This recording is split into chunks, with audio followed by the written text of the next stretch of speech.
नमस्कार, स्वागत है आपका इंडिया न्यूज 28 में। आइए बात करते हैं उत्तर प्रदेश की कुछ खास खबरों की।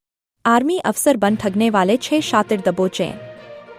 जनपद हाथरस आज पुलिस अधीक्षक हाथरस चिरंजीव नाथ सिन्हा के आदेशानुसार चलाए जा रहे संदिग्ध व्यक्ति वाहन चेकिंग अभियान के क्रम में अपर पुलिस अधीक्षक हाथरस के निर्देशन एवं क्षेत्राधिकारी नगर के निकट पर्यवेक्षण में एसओजी टीम व थाना कोतवाली नगर पुलिस एवं मिशन शक्ति टीम को मुखबिर से सटीक सूचना मिली कि आम जनता के साथ धोखाधड़ी करके लालच देकर फर्जी तरीके से बैंक में अकाउंट खुलवाकर उनमें साइबर फ्रॉड के पैसे ट्रांसफर कराकर एटीएम कार्ड से निकालने वाले कुछ व्यक्ति गंगाधाम कॉलोनी की पुलिया के पास अलीगढ़ बाईपास की तरफ जाने वाली सड़क पर खड़े हैं।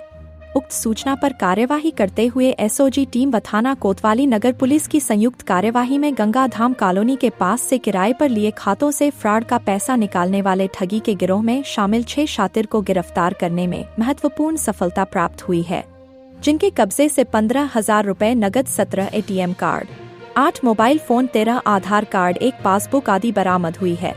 नाम व पता शातिर गिरफ्तार: बसीम पुत्र शमीखा निवासी गांव टाइडा थाना कामा जनपद भरतपुर राजस्थान, अंसार पुत्र अनवर निवासी हामिदनगर थाना शाहगंज जनपद आगरा, हमजा पुत्र इमरान निवासी आजमपाड़ा थाना शाहगंज जनपद आगरा, हाशिम कुरैशी पुत्र इरशाद कुरैशी निवासी बिल्लौचपुरा थाना लोहा मंडी जनपद आगरा, तारिफ पुत्र इदरीश निवासी उधाका थाना कामा जनपद भरतपुर राजस्थान, इरफान पुत्र रज्जाक निवासी उधाका थाना कामा जनपद भरतपुर राजस्थान।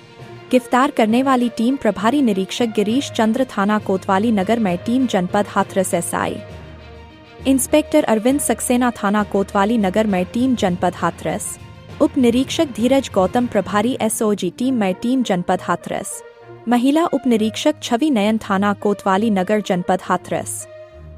हाथरस जिला संवाददाता पवन कुमार गुप्ता की रिपोर्ट। के अन्वेषण में एक नया मुकाम हासिल किया है हाथरस पुलिस ने, और इसमें यह है कि जो एक मेवात गैंग है, जिसको कि आपने बहुत सारा सुना होगा मेवात गैंग के बारे में। तो ये क्या करते थे कि जब हम लोग को एक इनपुट प्राप्त हुआ कि मिलिट्री की वर्दी पहनकर अपना फोटो डीपी पे लगाकर एक मिलिट्री ऑफिसर बनने का एक प्रिटेंड करते थे। ठीक है, मैं मिलिट्री ऑफिसर हूं, और उसके पश्चात जब कोई ये ट्रांसपोर्टर को कनेक्ट करते थे और उनको कहते थे कि मैं अमुक ऑफिसर हूं, मेरा ट्रांसफर लखनऊ से झांसी हो गया है और मुझे एक अपना सामान वहां भिजवाना है। मैं इनका 2 मॉडस ऑपरेंडी, उसमें एक बता रहा हूँ फर्स्ट। उसके बाद जब उन्होंने ट्रांसपोर्टर को कहा और उन्होंने कहा कि ठीक है, ट्रांसपोर्टर ने कहा कि ठीक है, मेरा उन्होंने सामान वामान भी दिखा दिया वीडियो पे कि सब सामान जाना है। तब उसको कहते थे कि चूंकि आपको एक एडवांस में एक पैसा आपको देना होगा, तो चूंकि आप हमारे कंपनी से हमारे से कनेक्ट हो रहे हैं, तो वो कुछ पैसा उनसे लेते थे। और उसके पश्चात वो अकाउंट, जैसे ही वो पैसा इनके अकाउंट में आता है, वो अकाउंट बंद हो जाता है। इसी तरह से ये अन्य पुलिस ऑफिसर बनकर और अन्य सीबीआई एजेंसी मैंने सीबीआई के ऑफिसर बनकर इस तरह से लोगों को एक धमकाकर और उनको प्रलोभित करके और अन्य तरीकों से उनको एक अपने मकड़ी जाल में फंसाते हैं और उसके बाद उनसे पैसा लेते थे। जैसे ही पैसा आ जाता है तो सबसे इंटरेस्टिंग पार्ट उसकी कि कैसे पैसे का डिस्ट्रीब्यूशन होता है। एक आदमी इसमें फोन करेगा और फोन करने के पश्चात वो उसको कन्विंस करेगा कि मैंने आपको ऐसे ऐसे करना है, मैं एक पुलिस ऑफिसर हूं, आपके विरुद्ध ऐसा मुकदमा है और आपके अगेंस्ट ऐसी शिकायत है, यदि तुमने नहीं किया और आपको इतना जुर्माना भरना है। मान के चलिए उससे 50,000 रुपए आ गए।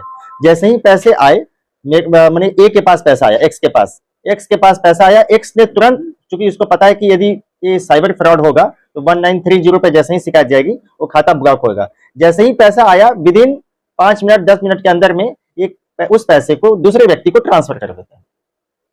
अब वो ट्रांसफर वो अकाउंट भी ट्रेस हो जाएगा 1930 पे। लेकिन वो व्यक्ति क्या करेगा कि जैसे ही वो उस पैसे को तुरंत एटीएम से विड्रॉ कर देगा। अब यहाँ से चेन ब्रेक हुई, 1930 की चेन कहां से, खाते से खाता पैसा जा रहा है, तब तक तो हमारी चेन बनी हुई है। अब एटीएम से पैसा विड्रॉ हो गया। अब एटीएम से पैसा विड्रॉ होने के बाद वो व्यक्ति तुरंत तीसरे को, चौथे को, पांचवे को, अब यहाँ पे इन्होंने ये जानते थे कि हमारा खाता तो ब्लॉक हो सकता है, लेकिन एटीएम से पैसा निकालने के बाद हम किसके खाते में जमा कर रहे हैं, एक हमारी चेन ब्लॉक हो जाती थी। क्योंकि वो व्यक्ति खाता भी फर्जी होता है, वो फोन नंबर भी फर्जी होता है और उसकी आईडी भी फर्जी होती है। तो अब वहां से हम आगे जा नहीं पाते थे। तो एक ग्राउंड और टेक्निकल इनपुट के माध्यम से कुछ ज्ञात हुआ कि कुछ लोगों का गिरोह आगरा में है और यहाँ पे हाथरस के कई व्यक्तियों का उन्होंने ऐसा भयादोहन किया है। इस पे सूचना पे कार्रवाई हुई और इसमें करीबन आपने देखा होगा कि ये जो 6 लोग पकड़े गए हैं, उसमें मुख्य व्यक्ति जो अभी है वो इरफान है। ठीक है, इरफान ये पूरा गैंग चलाता है। इसमें सभी ज़्यादातर 8वां 9वां पास है, लेकिन they are very smart in, मैंने वो कैसे कन्विंस किया जाता है उसको कन्विंस करने में बहुत। इनका नाम वसीम, अंसार, हमजा, हाशिम, तारिफ और इरफान है। ये मेवात गैंग के सदस्य हैं। अभी हम लोग इसको वहां पे कौन ऑपरेट कर रहा है वो भी देख रहे हैं इसको। और इस तरह से सभी का कमीशन फिक्स था। जो पैसा मुख्य व्यक्ति है इरफान, उसके पास 50% रहेगा। जो फोन करेगा उसके पास 10 to 15% जाएगा। जो पैसा एटीएम से विड्रॉ करेगा वो अपना कट निकालेगा, वो 10% अपना रखेगा। इस तरह से पैसा अभी तक की जानकारी के अनुसार इन्होंने 1 करोड़ रुपए से अधिक का इस तरह से पैसा एटीएम से निकाला है। मैंने गबन के फ्रॉड किया है। 1 करोड़ रुपया बता रहे कि कम से कम 1 करोड़ रुपया हम लोग एटीएम से निकाल चुके हैं और इसको डिफरेंट जगहों पे लगा चुके। बैंक तो इसमें कई बैंक है, 17 बैंकों, इसमें 17 एटीएम कार्ड तो अभी तक बरामद हुए, 7 बैंकों की, जिसमें कोई प्राइवेट और कुछ नेशनलाइज्ड बैंक भी है। 17 एटीएम कार्ड प्राप्त हुए, कुछ फोन, करीबन 8 फोन बरामद हुए। आधार कार्ड भी इनके पास जो है वो फर्जी है, करीबन 13 फर्जी आधार कार्ड प्राप्त हुए। इस संबंध में इनके विरुद्ध अभियोग पंजीकृत किया जा रहा है और कुछ नकद पैसे करीबन 15,000 रुपए हैं। इसमें हमारी मिशन शक्ति की टीम ने और इंस्पेक्टर जो कोतवाली हैं गिरीश और एसओजी की टिप ऑफ पे मिशन शक्ति की टीम ने, जिसमें कि आपकी छवि, प्रियंका और बबली एक महिला थी, इन्होंने भी इसमें काम किया है। तो इससे एक अच्छा गैंग वर्कआउट हुआ है और इससे जागरूकता भी आई।